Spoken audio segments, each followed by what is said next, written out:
There is yet another Cursor and VS Code competitor, and this one is interesting because it's not by some VC-funded startup trying to make a bunch of money or an open source group trying to clone the things they like. This one's by TikTok. Yes, it's a Byte Dance project. It's named Trey. It's currently free. I don't know if they plan on charging or if it'll be banned in the TikTok ban or whatever else is going on, but I figured we could all go on this journey together. I just installed it.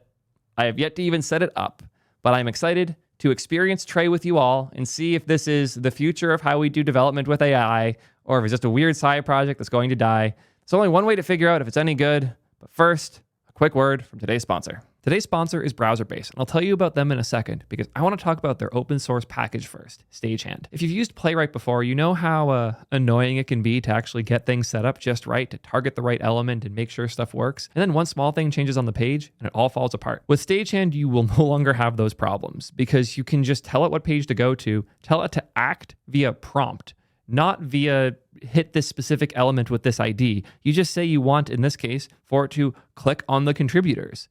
And then you can extract data using, again, their AI instructions, but you can also have the data that it responds with match a Zod schema. How cool is that? You can actually get what you're trying to out of a page now. You don't have to pray and throw it through whatever model hoping it'll shape the data right. It just does it. And it's so much easier. Just for comparison's sake, look at how much more code you have to write if you do this with Playwright, which is still a really good solution. We're not pretending that Playwright is bad. We're just saying how much more maintainable and clearer this way of doing things is. If you want a place to actually run that Chromium instance, it's hard to beat Browserbase. They're like a Chromium Playwright driver that's just hosted for you. So you can do everything you need to with a browser without actually having to host the browser yourself. Thank you to Browserbase for sponsoring. Check them out today at soydev.link/browserbase. Let's look at the website first before I commit too hard. Trey is an adaptable AI IDE that transforms how you work, collaborating with you to run faster. Collaboration equals you and Trey. Trey is your ideal development partner, seamlessly balancing human and AI capabilities. This dynamic collaboration ensures each task is handled by the most suitable agent, maximizing your productivity. Interesting that they will automatically pick the right agent for tasks. It's kind of annoying swapping between them. I've even made mistakes when I was doing some gen earlier where I had this set to 01 because I was doing some annoyingly difficult stuff. I keep this on Sonnet most of the time. I forgot to switch off and it's like, wow, this is taking so long to solve a basic problem. And then remembered, oh, this is a basic problem. I need to switch that button. Annoying. They don't do that, which is interesting. Chat to build a project faster. In builder mode, Trey will automatically break down and execute tasks, optimizing each step while letting you preview and control the process. Okay, so it has an agentic flow. Upload images to clarify requirements. That feels like it doesn't deserve a section in your homepage, but it's cool they have it. Get better results with full context. You can tell it what files matter. Everyone has this feature now, but it is effectively essential. I will say the UI actually looks pretty nice. I'm curious how it looks on my smaller screen. Only one way to find that out. Boost efficiency with smart completion. Cool, everyone has that. It's loved by devs. Get started for free. I'm guessing they'll eventually charge if it does well, but right now it seems to be entirely free. Let's set it up. Get started. Dark. English, continue. Oh, look at that. They even have an import from Cursor. Not installing the Trey command. I have to log in to access the AI features. Fun. Log in and open Trey. That was pretty smooth. And here we are. This does not appear to be VS Code based. Oh, wait, no, it is. My extensions are right here. I like my test for that. Let me open a random project. Something I don't care about them having. How about Quick Pick? That'll be a fun test. Oh yeah, this is VS Code for sure. I will say it looks nice. It looks a lot better than the other clones. Like Cursor, the lack of good splits between sections means it's hard to grab something there. Everything's a little too big. I can command minus, which helps a bit, but meh. I'm not gonna pretend VS Code is pretty. This is actually pretty and is using the screen real estate a lot better than VS Code does. And if I have multiple things open here, like my next config, some component here, page TSX. It doesn't give you enough context on which page TSX is which. If I have multiple open, oh yeah, it does. Cool. When you have two files of the same name, it does the right thing there. This is one of the better looking VS Code clones. I take back what I said about it using the real estate well though, because it's by not putting these higher up, you're now very deep in. But if you have a big screen or you're a normal person not running at 720p, it's actually probably pretty nice. Apparently, this is what the Jetbrains UI looks like. Yeah, I'm not really seeing the similarity here. Maybe the way the tab bar being like inset slightly works. It's literally fleet. What's fleet? Okay, I take back what I said. This is identical.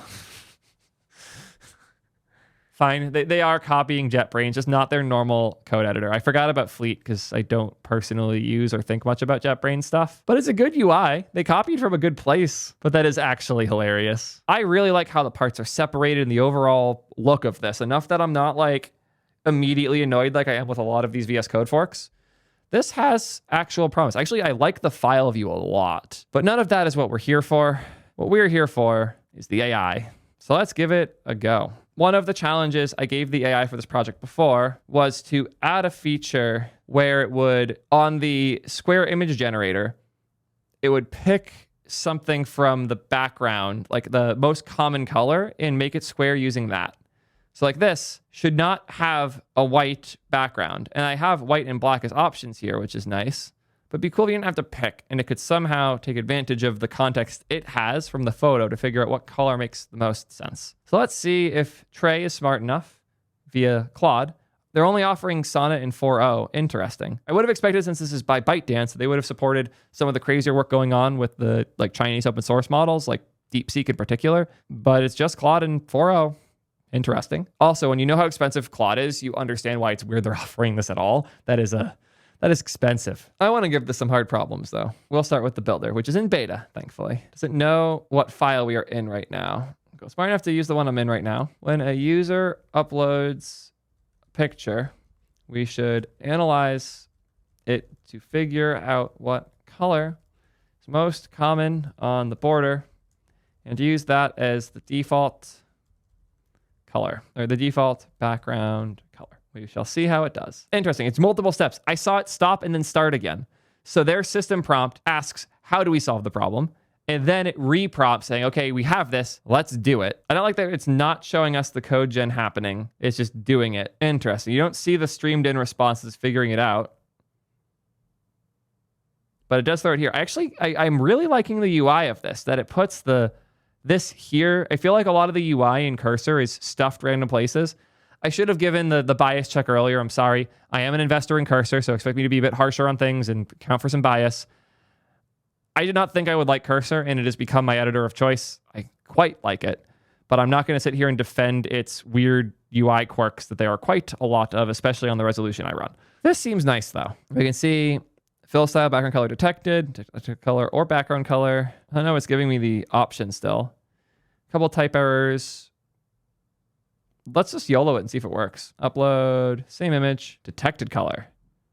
Okay, good sign so far. Let's give it something more challenging. And if this code works properly, what this should now do is make, oh yeah, cool. It one-shotted it. All the other AI tools failed at this task. So it seems like its agentic flow of confirming what it wants to do before doing it is actually behaving well. This is one of my like harder stress tests for these.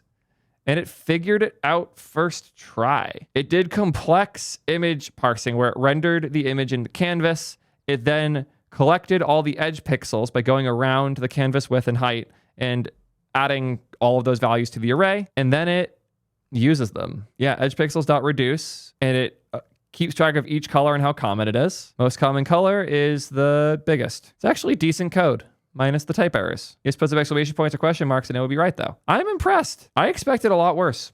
I legitimately didn't think this would go that well. What are some more fun tests we can give it? Let's have it clone a UI. Let's make a new route for fun. Let's have it clone the T3 chat UI. I'm gonna not tell it the file I'm in and see if it figures that out. I am creating a new page that is an AI chat bot. Not worry about backend, use mock data. I have attached an example of how it should look. Let's see if it knows where to put it, and if it should use, or if it knows to use Tailwind, and if it takes advantage of the other things that this project has. Figured out that I should go in demo, even though it didn't have that context manually tagged. That is a very good sign. I don't like that you can't see what is happening here, and there's no way to see until it is done. Making UI that does that, specifically doing syntax highlighting as tokens are flooding in, is rough. I'm in the middle of writing my own syntax highlighter for T3 chat because of how hard it is to do that. So I sympathize with them choosing not to. It failed? Very interesting. I wonder if this was it not generating something to its own satisfaction or if the stream just failed. I haven't paid anything and it's letting me use Sonnet, which is expensive. Like this one request costs 30 cents minimum. Like these are not cheap to run. I've learned that the hard way very quickly with T3 chat. So it's possible they're rate limiting the hell out of it. I don't think they are, but I am sorry for whoever has to pay the bill once this video goes live and everyone realizes, oh, you can get Claude Sonnet for free if you use this one specific AI tool. It's actually fascinating that they're giving this out for free right now because Sonnet is not cheap. If they were doing it with DeepSeek, I would be less surprised. But the fact they're doing it like this is genuinely a little horrifying. So yeah, if you really want free Sonnet, here you go. Let's accept this. See how it works. New to use Tailwind. It even made some SVGs. I'm very curious to see how those come out. I have no idea how this is going to go. This might be surprisingly good or really uncanny valley. /demo. Moment of truth.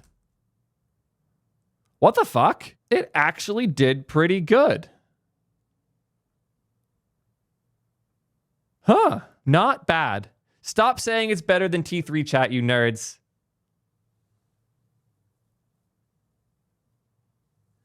We're cooked.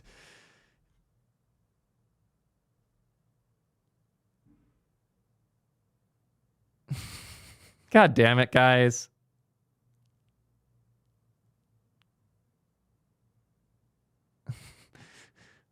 AI is replacing my job. If the UI was the hard part of T3 chat, my job would have been replaced long ago. There are so many annoying things. Like it's so funny to me when people say that T3 chat is just a ChatGPT wrapper because the things I'm spending my time on are so absurd.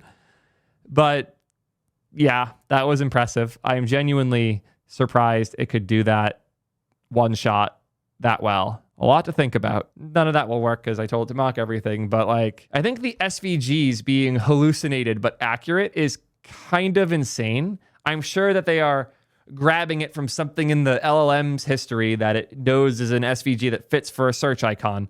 But it's kind of crazy that it generated SVGs that fit this well. Kind of crazy. If you've ever had SVGs generated from other tools, even like V0 or StackBlitz Bolt.new, SVGs are a big challenge. And like the link icon is right. That's good. I'm impressed. I don't even know what to throw at it. It was not the fastest thing for generating this, but it did not just a good job, a phenomenal one.